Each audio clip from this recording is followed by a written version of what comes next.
Hello, my dear students. Welcome to the English period. My name is Roshan Randivala, and this is the second video lesson. And today we are going to explore some punctuation marks. If you check the activity 2 in your Unit 1 lesson, which is our responsibilities, you will find these punctuation marks, such as the full stop, the question mark, the apostrophe, inverted commas, and the exclamation mark. So, in this lesson, we will learn about these punctuation marks. Let's begin. So, what are punctuation marks?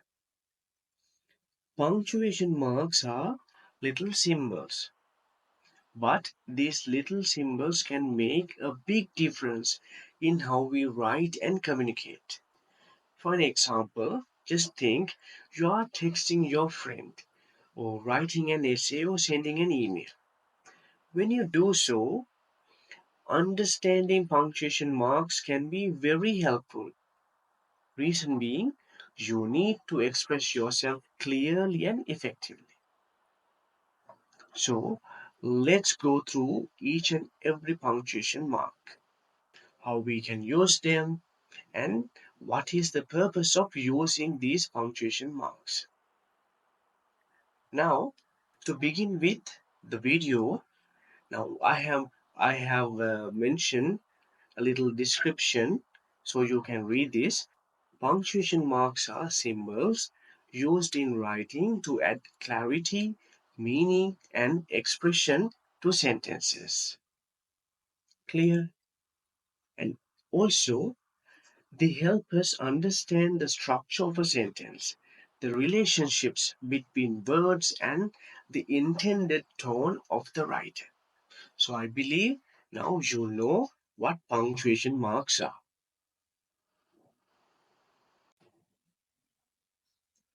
The first punctuation mark we will learn is the full stop.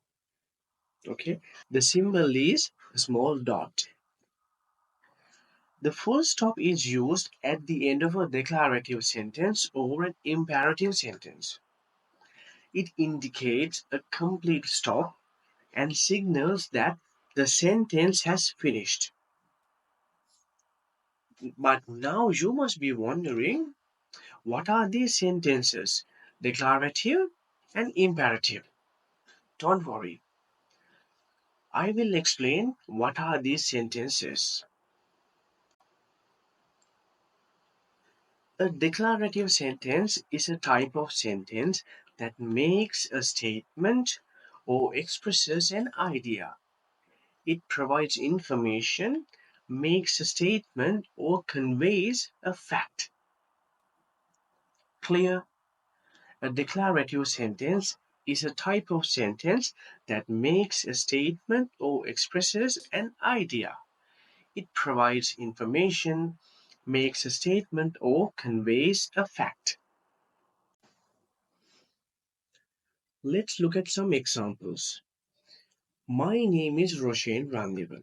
So, in this sentence, we give out some information. So, this is a declarative sentence. Look at the second example. Sri Lanka is a beautiful country.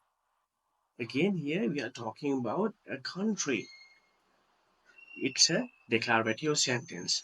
We work hard to learn English. Yes, so all these are declarative sentences. And now we will check what are imperative sentences. What are imperative sentences? Imperative sentence is a type of sentence that gives a command, makes a request, or offers advice. Imperative sentences are used to instruct or direct someone to do something. Now let's look at some examples. Let's look at these examples. The first one, be kind to others. This is a very general advice. We should always be kind to others. Look at the second example. Please turn off the lights before you leave. This sounds like a request. This is something that you should do. Look at the third example. Drive safely on the road. This is also an advice. Now, it is very clear imperative sentences are type of sentence that gives a command, makes a request, or offers advice.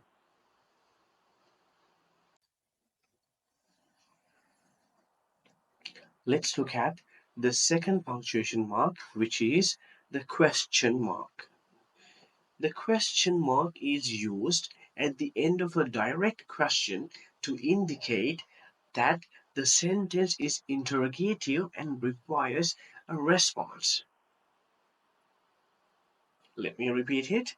The question mark is used at the end of a direct question to indicate that the sentence is interrogative and requires a response.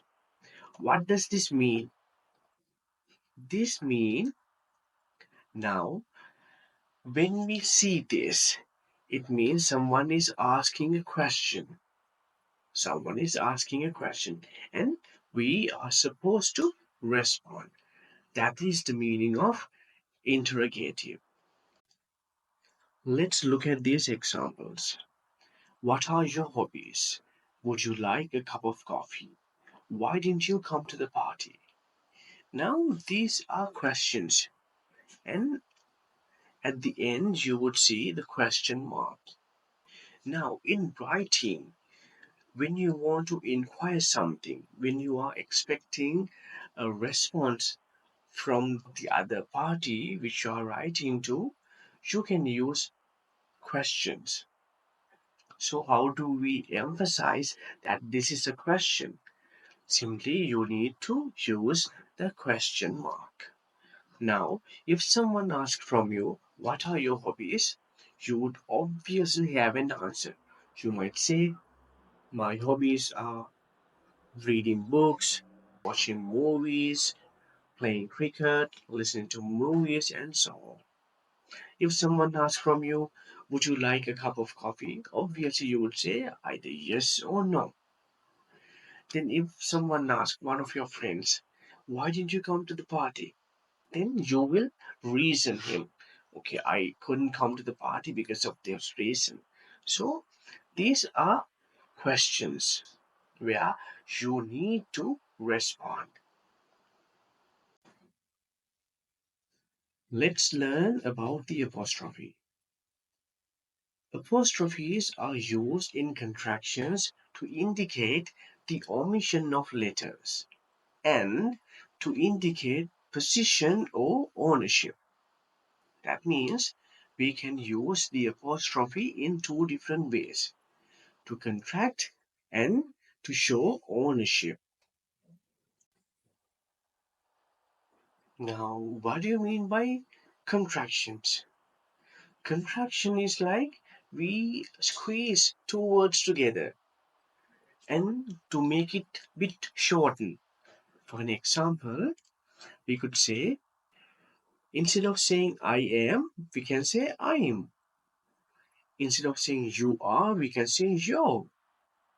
Instead of saying he is, we can say his. Instead of saying we are, we can say we are. Instead of saying they are, we can say there. Instead of saying would not, we can say wouldn't. Likewise, have not becomes haven't. Has not becomes hasn't.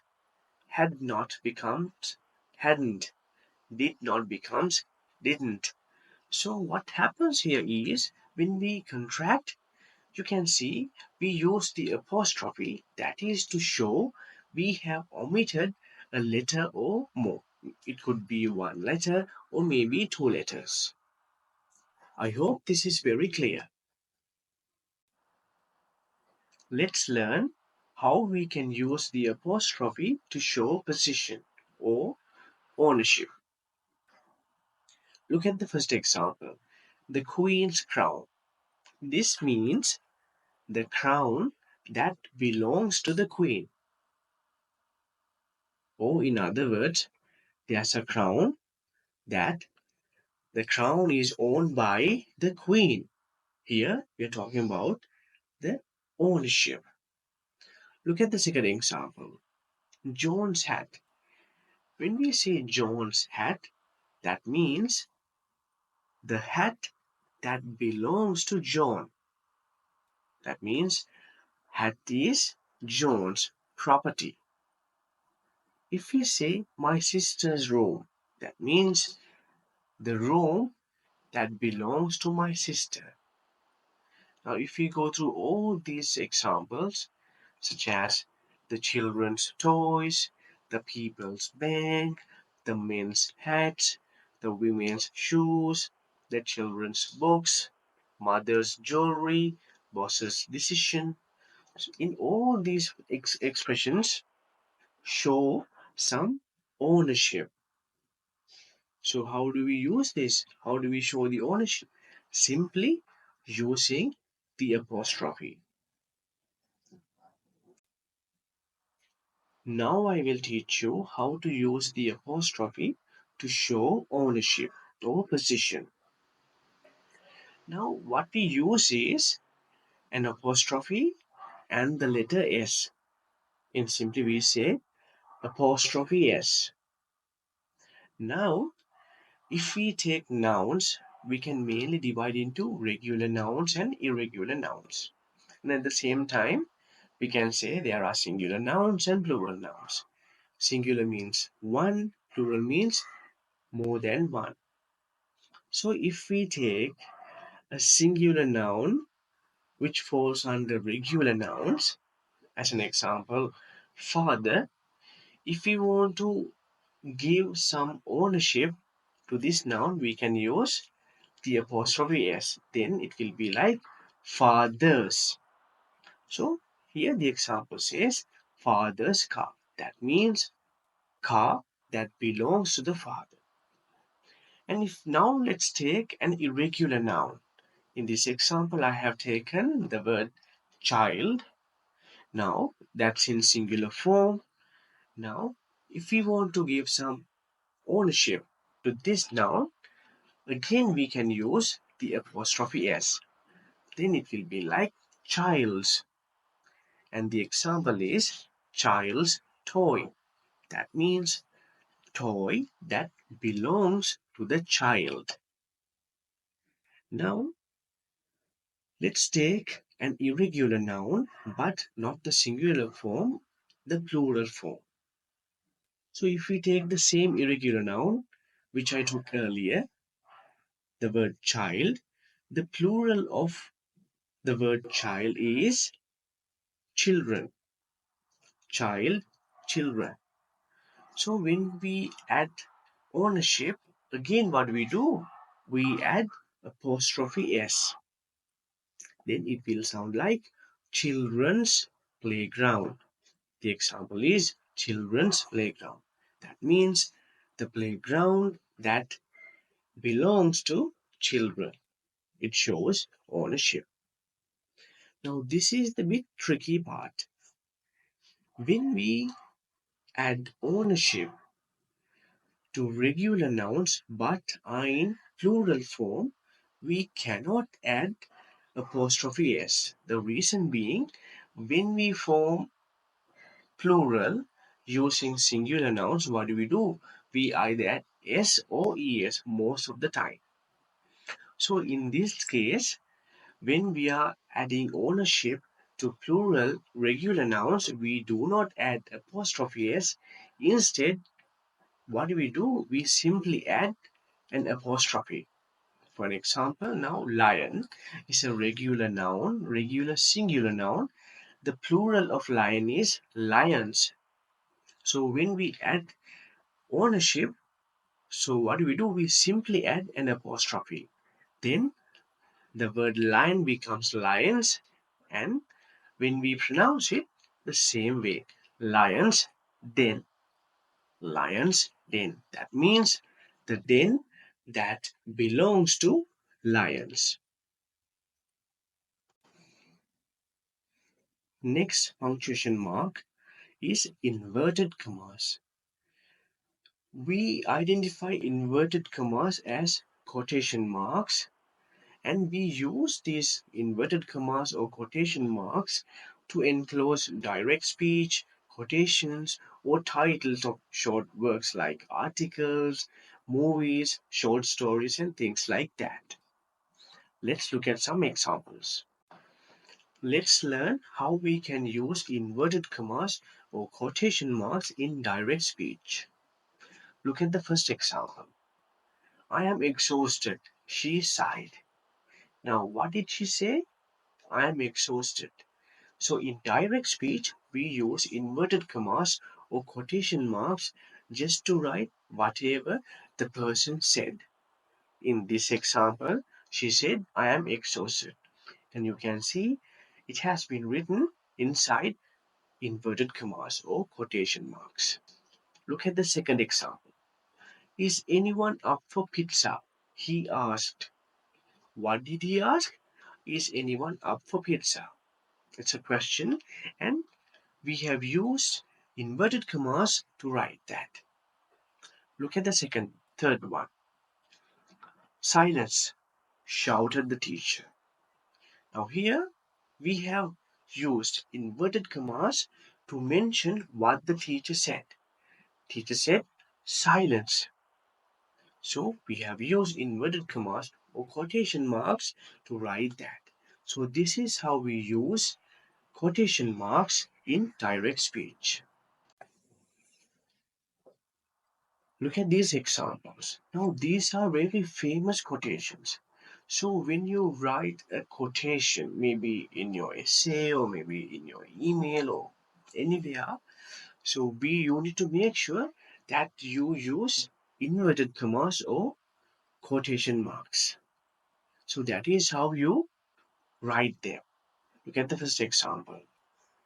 Mahatma Gandhi once said, be the change you wish to see in the world.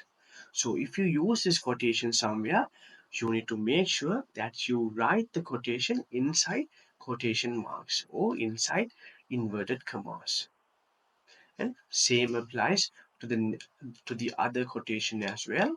That is by George Eliot, bloom where you are planted. So, when you use quotations, you need to make sure you need to write the quotation inside inverted commas. Titles. Titles are specific names. Look at these examples. I just finished reading The Great Gatsby. Now, here you are emphasizing what you had just finished reading. The name of the book is The Great Gatsby. So, when you want to emphasize this, you can use inverted commas just to highlight the title of the book.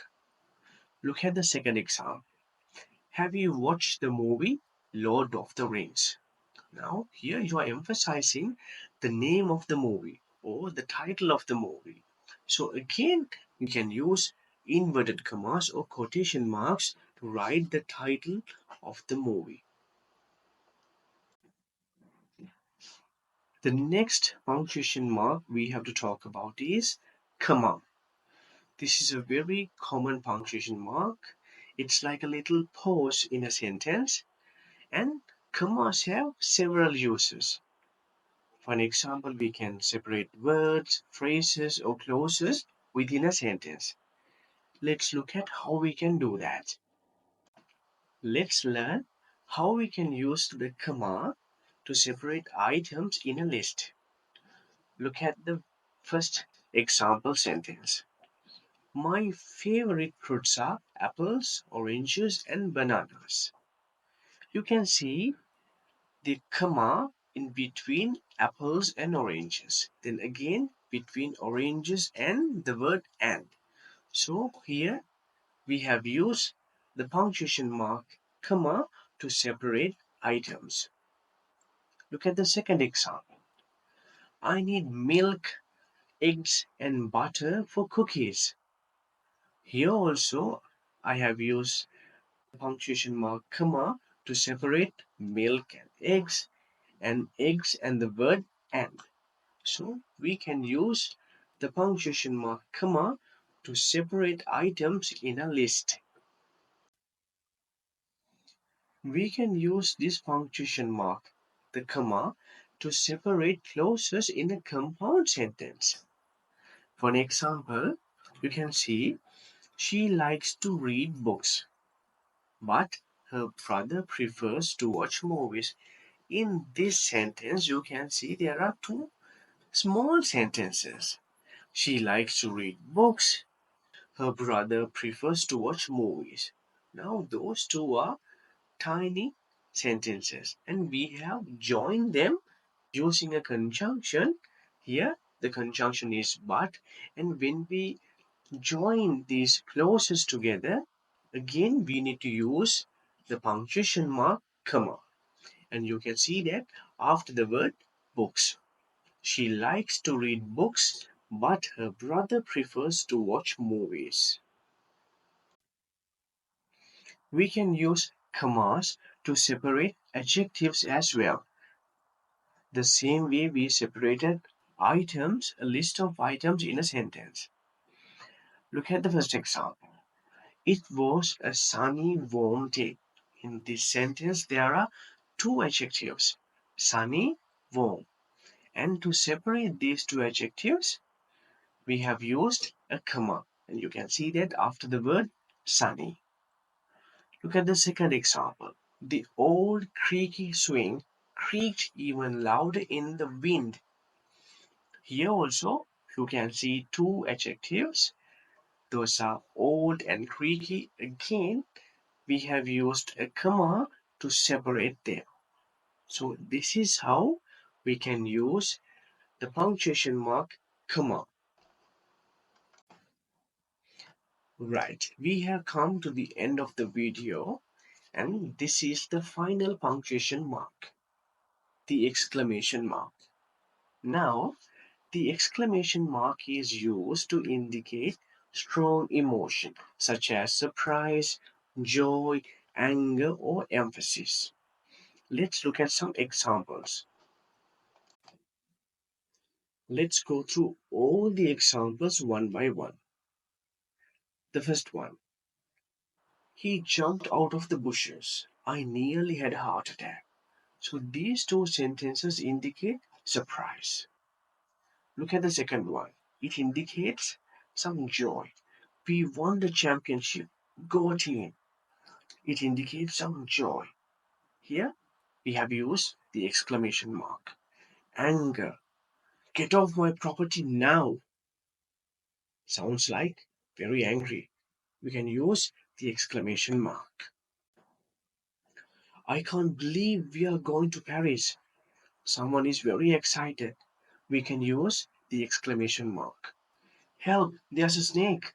Someone is screaming out of fear. We can use the exclamation mark. Someone please call the doctor. Someone who is in need of help. We can use the exclamation mark. So now you know how we can use the exclamation mark when you write things. So my dear students, we have come to the end of the video lesson, and we have covered full stop, question mark, the apostrophe, inverted commas, and the exclamation mark.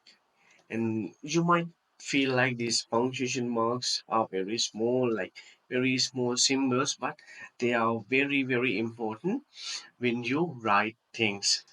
Okay, so keep on practicing and make sure you learn the logic, how you can use these punctuation marks effectively.